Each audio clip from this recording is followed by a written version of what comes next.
Gaz, elektr va ko'mir kotellarni olib tashlab, o'rniga teplovoy nasos qo'yish kerakmi? Qisqa javob yo'q. Buni ikkita sababi bor.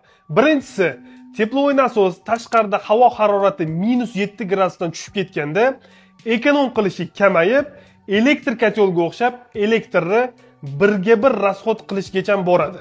Bu holat O'zbekiston sharoitida butun qish davomida bir hafta yoki 10 kungacha davom etadi.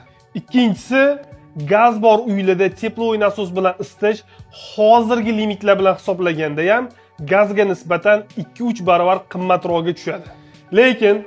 Lekin gaz yo'q joylar uchun teplovoy nasos ideal yechim bo'la oladi.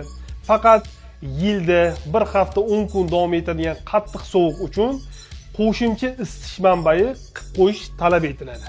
Bu teplovoy nasos ichiga qo'shimcha ten qo'yish, alohida elektr yoki ko'mir kotel qo'yish bilan bo'lishi mumkin. Kommentariyada qo'llanma so'zini yozib qoldiring. Men sizga 250 kvadratli yashab turilgan uyga gaz, elektr, ko'mir, pellet, propan va teplovoy nasos bilan isitish nech pulga tushishini solishtirilgan qo'llanmani tashlab beraman.